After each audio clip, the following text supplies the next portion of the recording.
Começa agora mais um programa na livraria e o nosso convidado de hoje, um jovem músico, compositor, profissional de marketing e psicólogo. Nós vamos falar com Luiz Sândalo.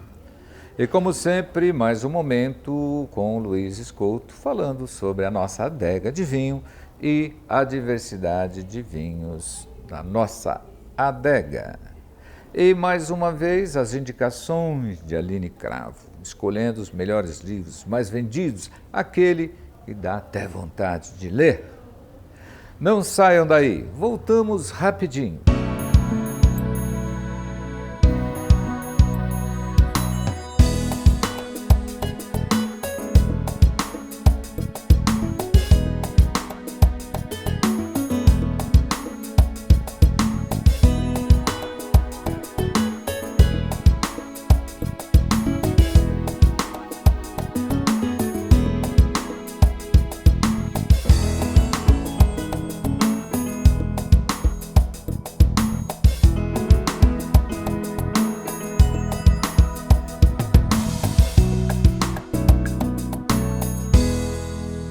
Estamos conversando com Luiz Sândalo, psicólogo e diretor da Escola Wizard de Marília. Seja bem-vindo ao nosso programa, Luiz. Satisfação é minha, Mário.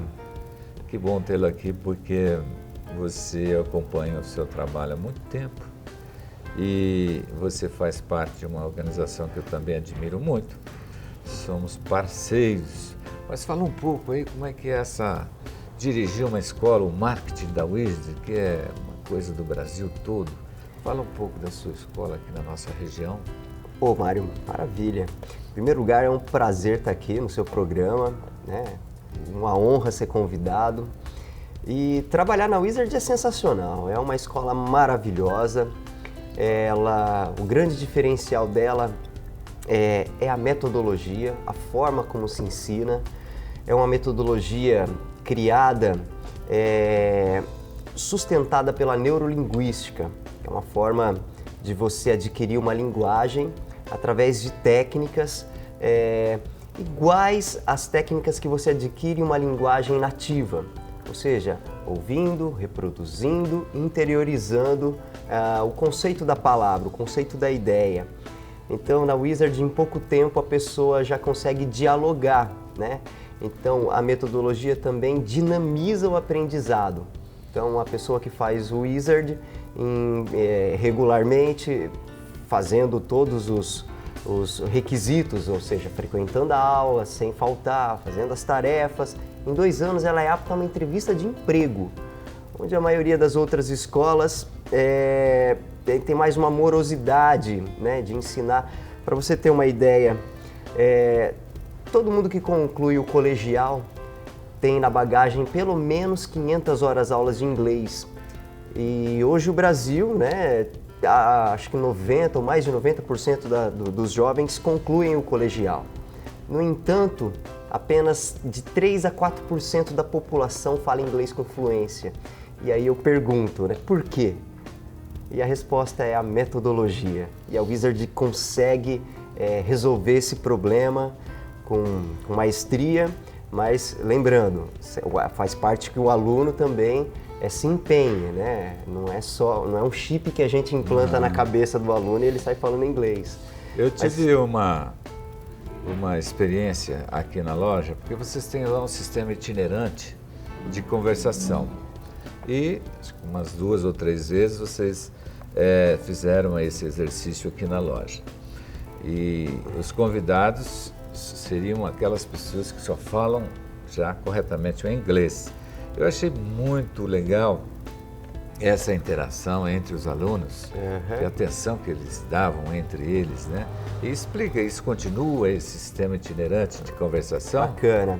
Isso que você está comentando e que nós fizemos já algumas vezes aqui no espaço das lojas Milani, é o nosso Conversation Club. É um clube de conversação onde há temas distintos. Se eu não me engano, aqui na livraria a gente já trabalhou com médicos falando sobre leitura da mão, né? Olha, um médico que é um cientista falando sobre leitura da mão, que é uma coisa mais de crença, né? e nem tanto científica.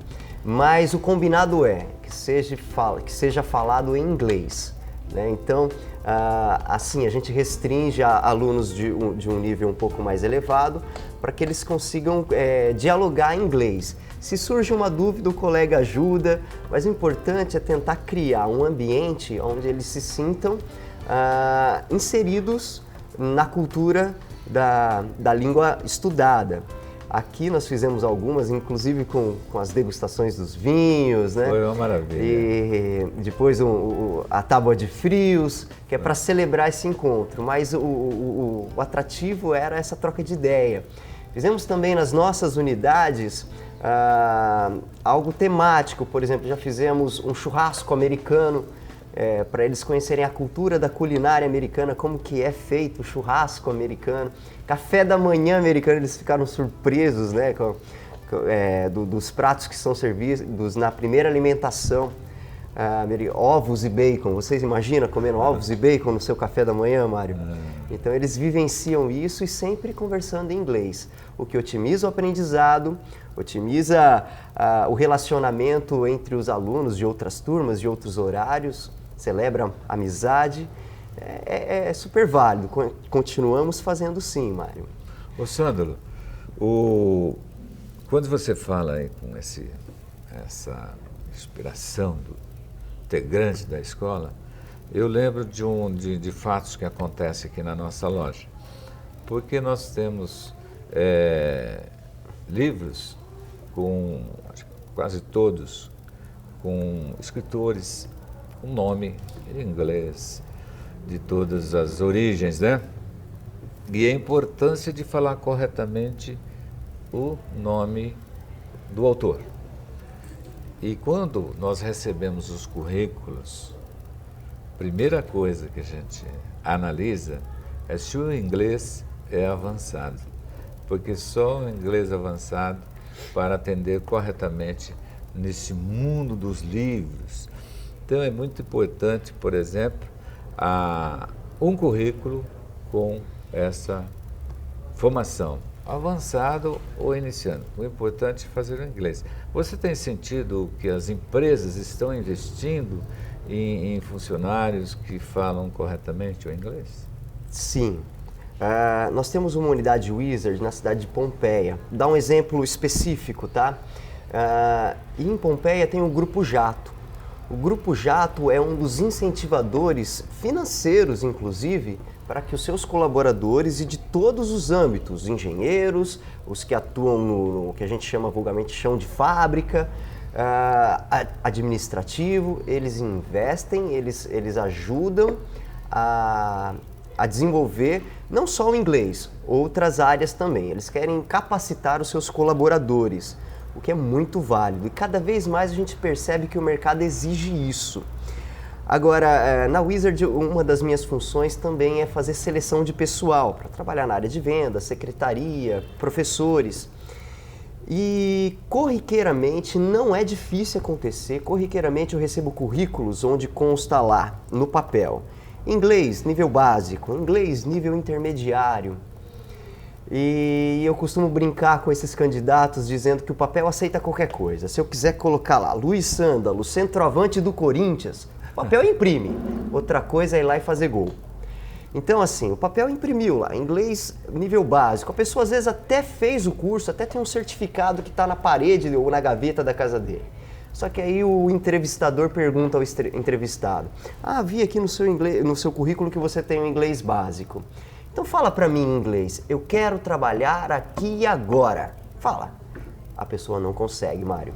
A pessoa, ela tem extrema dificuldade. Ela até frequenta, é o que eu te disse, todo jovem que conclui o colegial tem pelo menos 500 horas aulas de inglês, seja na escola pública ou particular.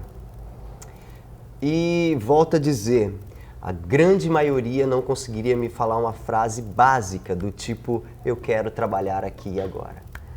Ô Luiz, você falando isso, estou lembrando de um caso de um amigo nosso, cantor. Ele gosta de cantar em inglês. E tem aquele encontro no Bosque, todo domingo. E um dia fui a convite dele, ele cantou Elvis, cantou todas as bandas, né? Até eu pedi para ele Neil Diamond, né? Cantou de Rollins, né? Aí, parabéns a esse meu amigo, né? Gostei, adorei. Aí apareceu um cidadão lá e disse assim para ele: você gosta de cantar em inglês, né? Mas você não acha que você teria que fazer um curso primeiro? Ele ficou vermelho, porque o cara, esse cidadão, fala a língua corretamente. E ele, na realidade, estava cantando tudo errado. Certo.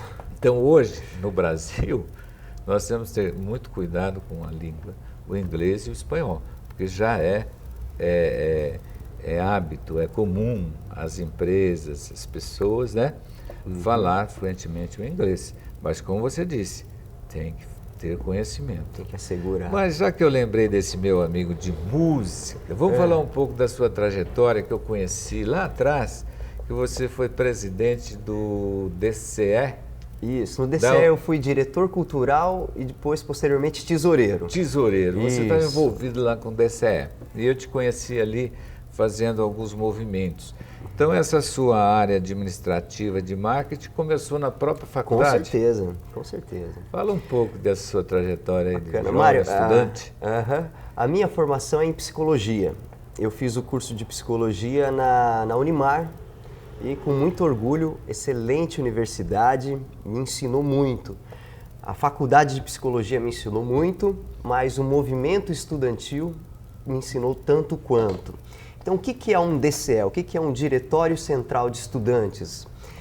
É uma instituição de terceiro setor, assim como igrejas, sindicatos, existem os movimentos estudantis. São instituições de representação, né? A igreja representa a fé de um grupo de pessoas, o sindicato representa os direitos e os deveres de um determinado grupo de trabalhadores de algum setor, e o DCE representa os estudantes.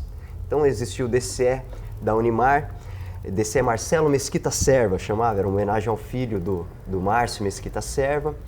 E ali eu tive a oportunidade de trabalhar com estudantes de administração de empresas, jornalismo, publicidade, direito, ou seja, eu aprendi um pouquinho de cada ali.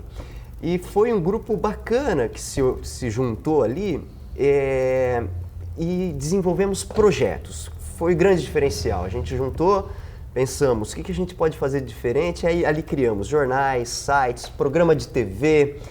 E eu gostava, e a minha área era mais a parte cultural.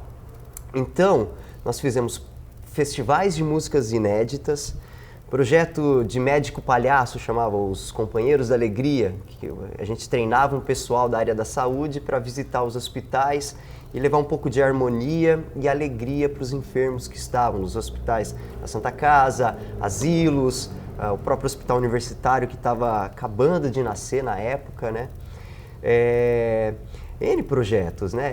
Então, em um desses, eu lembro que eu recebi um convite para assistir, foi no Yara Clube, e nós participamos também, que você criou um festival, até escreveu uma música minha, e lotou o Yara Clube. Mas tinha uma banda que era do Nordeste, eu não lembro o nome dessa banda. Bacana. Vocês contrataram essa banda, não foi? Foi quando a gente se conheceu, né, Mário? Foi. Na verdade, você deve ter visto o folder, o cartaz, a publicidade do Festival de Músicas Inéditas e você é um compositor. Então, E aí você falou, poxa, uma oportunidade de eu apresentar o meu trabalho. Foi ali que eu te conheci. Foi. Você foi no diretório, demonstrou interesse, se apresentou. E além de ser um das músicas inscritas no festival, você também foi um patrocinador. Você abraçou a ideia. E ali que eu vi o Mário Milani não só empresário, o Mário Milani artista. Isso era 2003, se eu não me engano, hein, cara? Faz tempo. Eu não lembro o nome da banda, que eu achei sensacional. A banda era o Cordel do Fogo Encantado. Exato. Cordel do Fogo Encantado. Tudo a ver com a cultura, com a pureza da literatura. Deixa eu falar um pouquinho dessa banda. É uma banda de Pernambuco, Arco Verde. Eles tiveram um destaque ali naquele cenário cultural do Nordeste e vieram para o eixo Rio-São Paulo. Fizeram participações no filme Deus é Brasileiro, um filme super conhecido com Antônio Fagundes, sucesso. Wagner Moura. Fizeram uma participação com música tema. Ganharam N festivais e ficaram muito conhecidos, né, no Brasil para esse circuito mais cultural. Fizeram muito Sesc, Circuito Sesc, SESI, e aí eu conheci e assim, eles trabalhavam com literatura de cordel transformada em música. Eles criaram um espetáculo muito bonito e tinha apenas um instrumento de corda, que era um violão, e o resto era percussão. Era uma coisa muito gostosa de se ver. Infelizmente a banda acabou, mas a gente conseguiu trazer para Marília, fizemos esse festival, né? Então, e antes da banda, que sempre tinha uma banda principal que encerrava o festival, aquele ano foi o Cordel do Fogo Encantado. E antes, pelo menos 50 músicas inéditas de compositores de Marília e região se inscreveram e 10 músicas tocaram no palco, nesse palco lindo, com equipamento, né, de primeira linha, com um público de mais de 2.000 pessoas, as suas próprias canções, né? Foi. Inclusive a minha música, parece, foi classificada, ficou em 4º lugar. Minha primeira experiência foi Violência Urbana? Violência Urbana. Violência Urbana. Cantor, não lembro agora o nome do cantor, mas eu sei que foi... Faz mais de 10 anos, né, Mário? 2003. E outro, não parou por aí. Depois, você teve uma ideia de trazer um mais famoso ainda, foi um outro festival. Isso. De músicas também, mas aí você contratou Nando Reis. Nando Reis. Que ele estava naquela fase lá da Tinha acabado Cássia de sair Eller, do Titãs. Cássia Eller, né? Isso. Que estava desenvolvendo. E foi um show, né? Foi sensacional. Outro sucesso. Foi sensacional. E conta que um cantor desse cobra, você lembra ainda? Ah, como rapaz, eram os cachês? não é barato. Não. Fazer cultura não é barato. As pessoas pensam que o músico que toca o seu violão, o artista que pinta o seu quadro, fazem isso por mero prazer. De fato, fazem por prazer. Só que assim como o advogado, o médico, o engenheiro, o psicólogo, o vendedor, eles têm que pagar conta, né? Por isso que eles têm que cobrar os seus cachês. Agora sim, o músico ou o artista que já é renomado, esse sim pode impor o seu cachê, né? Se você não quer, tem quem queira. Eu lembro que na época... de data também, você tem que encaixar na data garantir dele. datas, então. O Nando Reis, ele tinha acabado de sair do Titãs, tinha acabado de fazer um CD que estava bombando no Brasil inteiro. E para conseguir trazer um show desse, se você pensar só em bilheteria, você não fecha a conta, você paga para trabalhar. Então tive que conseguir recursos do estado, do município, iniciativa privada com patrocínios e bilheteria. Juntando todas essas receitas, tentar pagar a conta, que não é fácil, porque também não é só o cachê do artista, né? Eu lembro que isso foi em 2005, se eu não me engano, e um cachê dele era em torno de R$35 mil para aquela época. Hoje deve estar muito mais. E chorando, negociando, falando que era para um festival de músicas independentes, que ele iria encerrar dentro do ciclo universitário. Eu lembro que ele ainda me deu um desconto de 10 mil e que fechamos por 25. Não era pouco. E que não era pouco. Só que isso aí é só o cachê, né, Mário? Aí é isso mais transporte, alimentação, hotel, isso é a parte ainda dos músicos. Aí o palco, som, iluminação, pessoal para montar e desmontar o palco. Depois tem a parte de eu preciso trazer gente para esse evento. Publicidade, que é outra coisa que não é barata, cara. Então você tem que fazer outdoor, rádio, TV. Todo mundo cobra, né? Todo mundo cobra. A festa é linda, mas por trás dessa festa linda tem sempre uma organização. Por isso que eu admiro muito quem produz esses eventos. É lindo de se ver, é um show que vale a pena esse cachê. Eu, como artista, eu fiquei vislumbrado. São composições de altíssimo nível que atingem mesmo a alma humana. Eu fazia questão de trabalhar. E principalmente, antes do show do Nando Reis, aquele palco estava aberto para os músicos da cidade apresentarem Festival. as suas composições. Era um festival de músicas independentes e não só um show de um Nando Reis ou de um artista de renome nacional, né?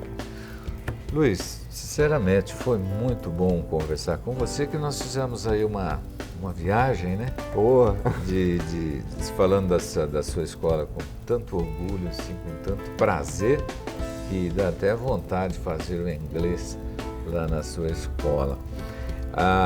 Falamos dos músicos, que você é músico, você é compositor, você toca, e foi muito bom tê-lo aqui no nosso programa. volto a dizer, a honra é toda minha, cara. Que legal.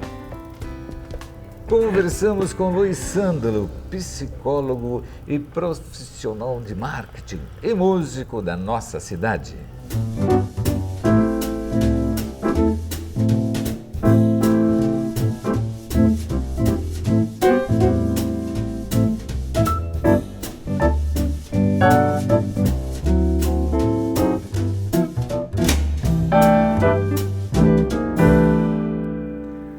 Olá, eu sou o sommelier Luiz Escolto e estou aqui mais uma vez para abordar sobre o universo do vinho. Eu preparei hoje algumas notas de como se pode avaliar o corpo de um vinho. A ênfase será dada hoje nas principais influências da estruturação deste corpo. Existem duas influências básicas: o teor de álcool e a concentração de açúcar. O álcool. O teor alcoólico determina o corpo de um vinho. Isto quer dizer que quanto mais álcool no vinho, mais encorpado tende a ser este vinho. Com relação à questão do açúcar, são quantidades, as mais significativas são aquelas quantidades de açúcar residual, né? Isto aparece muito em vinhos de sobremesa, né? Até porque ele pode ser percebido como um xarope, um vinho que lembra um xarope, né? Vinhos como os vinhos mais licorosos, né? Seria um exemplo de um vinho que tem uma concentração de açúcar mais elevada, né? E que pode se traduzir em uma grande influência a ser percebida com relação ao corpo do vinho. Nós vamos entender um pouquinho mais dessa questão deste peso do açúcar residual.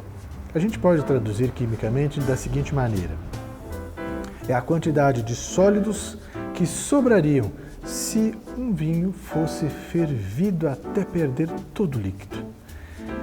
Então, este material, este residual que fica, é o chamado sólido, na relação sólido-líquido. É em cima dele que está a nossa percepção de corpo do vinho. Agora, para fechar essa conversa com relação às principais influências no corpo do vinho, a questão da percentagem. Tanto eu quanto você, que de vez em quando vamos ao mercado para buscar algo diferente num vinho, nos deparamos com uma informação já disponível no rótulo, né? Aliás, isto é obrigado por lei, que é a concentração em volume deste álcool naquele volume de uma garrafa, por exemplo, de 750 ml. Né? Então lá está a percentagem de álcool. Né? Eu tenho uma garrafa comigo aqui de um vinho, né, que mostra no rótulo, às vezes ele está do lado direito do rótulo, às vezes do lado esquerdo do rótulo, conforme se pode perceber. Né? Esse apresenta aqui do lado direito 13%. Né? Agora, esse 13% pode ser traduzido como com relação ao corpo do vinho? Eu já vou te explicar. Segundo alguns especialistas e algumas convenções que já se travou aí no mundo da organização química e mesmo para a divulgação aos consumidores, isso está ligado ao processo de fermentação, da geração de álcool, né, da fermentação do vinho, que se traduz na forma do corpo do vinho. Se diz naturalmente que vinhos que estão aí em torno de até 13%, né, de volume de álcool, esses vinhos são classificados como vinhos leves, pouco encorpados. Né? Depois nós temos os de corpo médio, né? São aqueles que estão entre 13 e 13,5%, em torno de 13,5%, traduzem os vinhos de corpo médio. E aquilo que vai em direção a 14% e até um pouco superior a isso, se traduzem nos vinhos mais encorpados, né? São os vinhos chamados plenos. Eu creio que com essas informações você tem agora mais um critério para selecionar o vinho que você vai comprar para tomar junto de sua família, né? Este é o recado das notas para se avaliar o corpo do vinho nesse momento. Até o próximo encontro.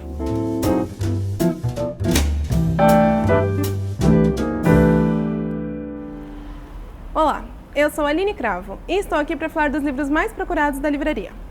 Hoje vou começar com um livro que está fazendo muito sucesso. É um lançamento, Umberto Eco, número 0.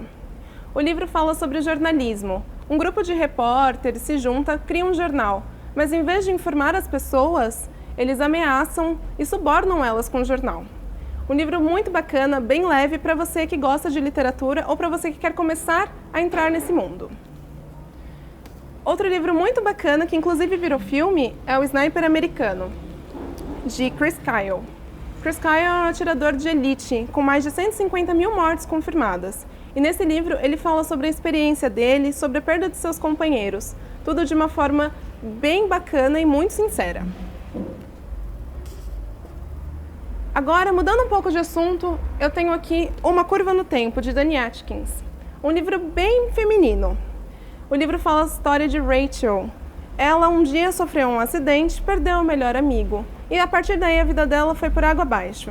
Até que um dia ela acorda e a vida dela está boa, o amigo dela está vivo e tudo está correndo super bem. Só que ela se lembra do que aconteceu antes. E agora? Qual vida será realmente a dela? Ficou curioso? Então não deixe de adquirir o seu.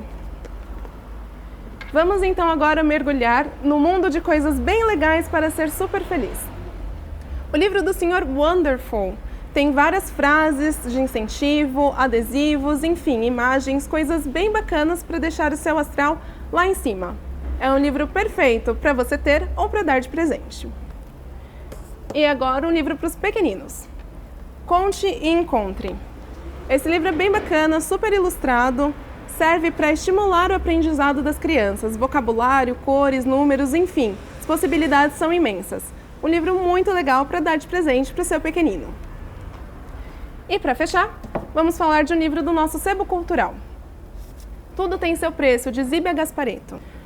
O livro fala sobre as escolhas que devemos fazer e que devemos ter responsabilidade pelos nossos atos. Afinal de contas, tudo na vida tem seu preço.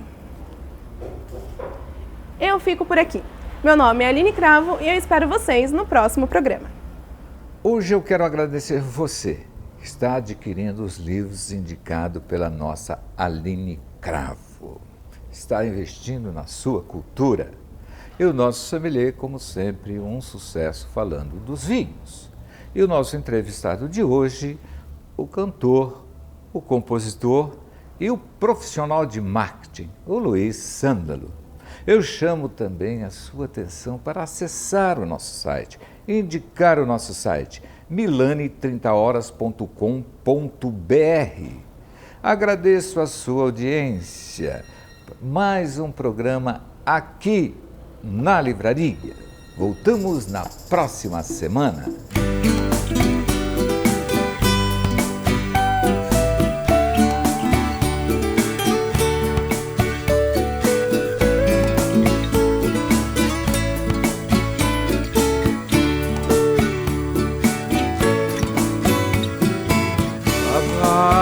Uma chalana bem longe se vai,